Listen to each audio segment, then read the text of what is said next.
노사정이 만난 사회적 대화기구죠. 대통령 직속 경제사회노동위원회가 1박 2일의 마라톤 협상 끝에 탄력근로제 합의안을 극적으로 내놨습니다. 노사가 조금씩 양보해 탄력근로 단위 기간을 현행 3개월에서 6개월로 늘리기로 합의했는데요. 그간의 쟁점들이 어떻게 접점을 찾았는지 수요일의 오아시스 이 내용부터 알아보겠습니다. 박연미 경제평론가 나오셨습니다. 어서 오세요. 안녕하세요. 예. 자, 이 애초 마감 시한인 28일 자정까지만 해도 합의가 가능성 상당히 희박해 보였는데 전격 합의가 어떻게 이루어졌나요? 네, 전날 새벽 1시 반, 그러니까 엄밀하게 얘기하면 19일 아침이 되고 나서도 합의 가능성이 있느냐 없느냐 옥신각신하던 참이었거든요. 네. 그런데 사실은 그날 새벽에 구분응선은 넘었다는 얘기가 나왔어요. 여러 가지로 어쩔 수 없이 기간을 좀 늘려야 된다는데 노동계도 어느 정도 합의를 하고 있고 네. 다만 최종적으로 임금 보전이 문제다 이런 얘기가 나왔거든요.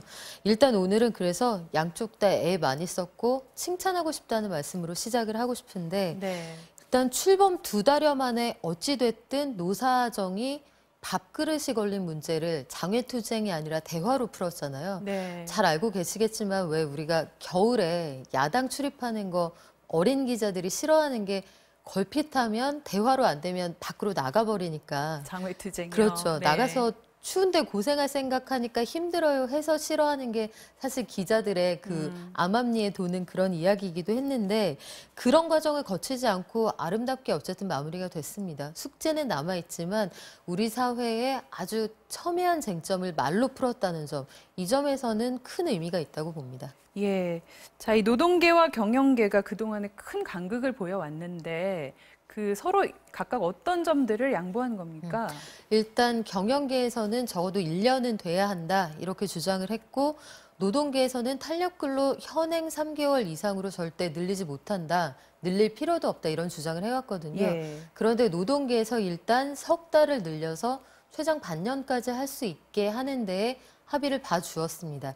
대신에 경영계에서는 임금을 어떻게든 보장하겠다. 그러니까 마지막까지 쟁점이었던 추가로 근무를 했을 때 얹어주는 그 수당, 할증되는 그 수당 문제를 어떻게 할 것이냐. 여기에 대해서 임금 보전 방안을 마련을 해서 고용노동부 장관에게 적극적인 방안을 신고하도록 했고요. 이거 제대로 하지 않으면 과태료 무는 것으로 그렇게 정리가 됐습니다. 예. 또 이 첨예하게 부딪힌 또 다른 쟁점이 노동자의 건강권인데요. 네. 그 정부가 정한 과로 기준 이상으로 초과 근무를 연속으로 할 수 있게 된다. 이런 우려가 컸잖아요.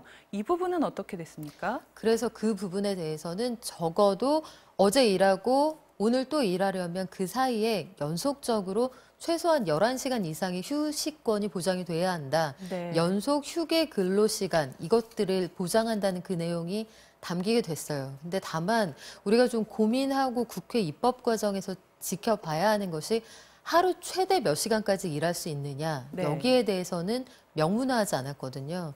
그러면 더하기 빼기해서 52시간만 맞추자 이렇게 되면 사실 산술적으로는 길게 일하는 기간이 굉장히 길어질 수도 있기 때문에 네. 그 부분은 좀 정밀하게 가다듬을 필요가 있습니다.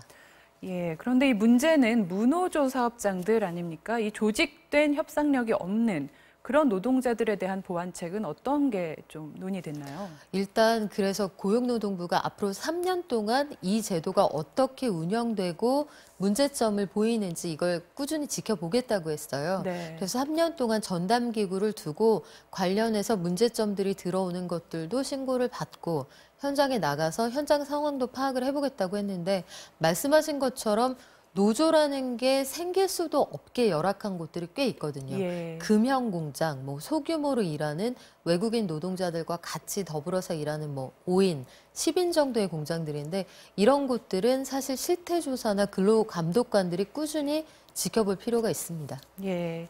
자, 이 경사노위 논의에 불참한 민주노총은 다음 달 6일 총파업을 예고하고 있죠. 네, 지금도 야합이다. 이건 서로 노동법을 완전히 개혁한 나쁜 합의의 전형적인 예다 이렇게 일가를 했는데 공식적으로 성명을 내놓기도 했어요. 당초 예정을 했던 대로 3월 6일에 총파업을 강행한다는 건데 네. 뭐 정부의 반응도 굉장히 냉랭하고요. 전반적인 여론도 사회적 합의에 찬물을 끼얹어서는 안 된다 이런 쪽으로 흘러가고 있어서 민주노총이 그 경선회의에 참여하지 않은 것이 큰 패착으로 남을까 이런 가능성이 남아 있습니다. 네. 자, 다른 이슈 하나 더 보겠습니다. 해외에서 더 인기를 끌고 있는 우리나라 토종 상품들이 화제인데요. 화면으로 먼저 만나보시죠.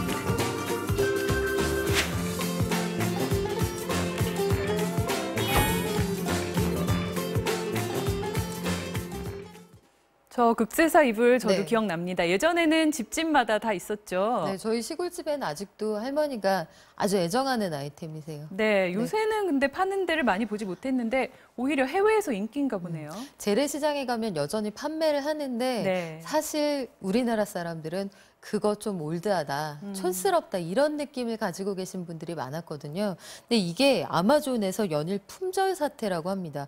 코리안 밍크 벨벳 블랭킷 이렇게 불리는데요. 네. 이게 우리나라에선 한 10,000원 돈이면 살 수 있는데 예. 아마존에서는 거의 9만 원 정도 줘야 하는데도 없어서 못 판다고 해요. 네. 디자인은 뭐 잘 알고 계시겠지만 대체적으로 산전초목, 동물 이런 것들이 들어가는데 생전 이런 디자인과 이런 촉감을 처음 만나보는 거죠. 굉장히 인기를 끌고 있습니다. 네, 그러니까 인기의 비결은 한국적 느낌이 나는 디자인이다. 그리고 가성비가 좋은 거예요. 아시겠지만 해외에는 우리 같은 온돌 시스템이 없기 때문에 예. 굉장히 춥잖아요. 춥고 공기만 덮이는 시스템인데 이거 10만 원도 안 되는 이 이불 하나 가지고 온 가족이 이렇게 따뜻하다니. 그리고 감촉에 대한 평가도 많고요.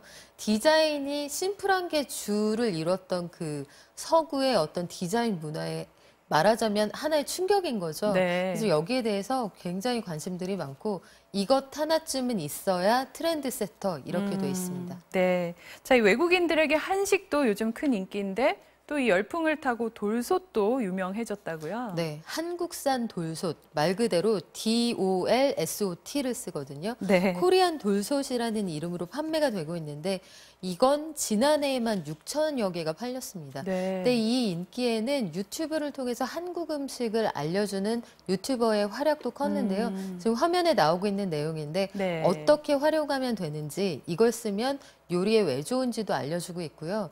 일단 이걸 한번 사용해본 외국인들이 보온에 정말 극강의 아이템이다. 스프를 따뜻하게 먹을 수 있다. 이런 반응을 보이고 있습니다. 네.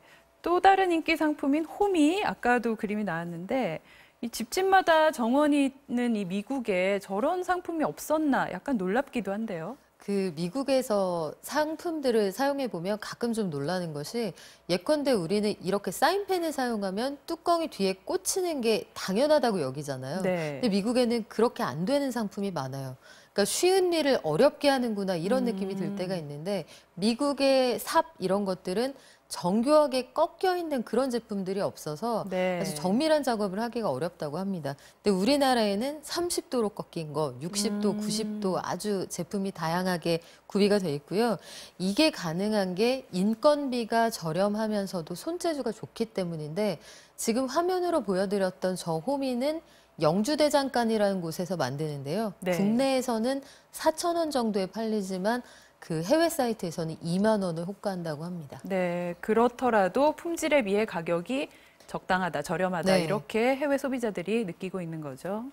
자, 이 호미가 미국뿐 아니라 이 세계 곳곳에 또 수출되고 있다고 하는데 해외에서 이렇게 한국산 농기구가 또 팔리고 있는 이유가 있을까요? 네, 말씀드린 것처럼 거의 이건 원예 용품계의 명품이다. 이런 반응을 보이고 있는 거예요. 네. 우리는 그동안 왜 이거 만들 생각을 못했을까? 내지는 우리는 왜 이렇게 직각 아니면 쭉 뻗은 것밖에 만들지 못했을까? 이런 얘기를 하는데 말씀드린 것처럼 인건비가 비싸고 손기술이 부족하다 보니까 정교한 제품을 만들지 못했고 외국에서는 그 조건을 다 맞추다 보면 단가가 너무 올라가는 거죠. 네. 저걸 따라서 중국산 제품이 영주 호미인 척하는 제품까지 등장을 했다고 하는데 단가 차이는 크지만 제품 품질력에서 차이가 크게 나기 때문에 우리나라에서 저거 만드신 분이 52년 동안 호미 낫만 만드신 장인이거든요. 네. 그 손기술을 따라가기 어려운 거죠.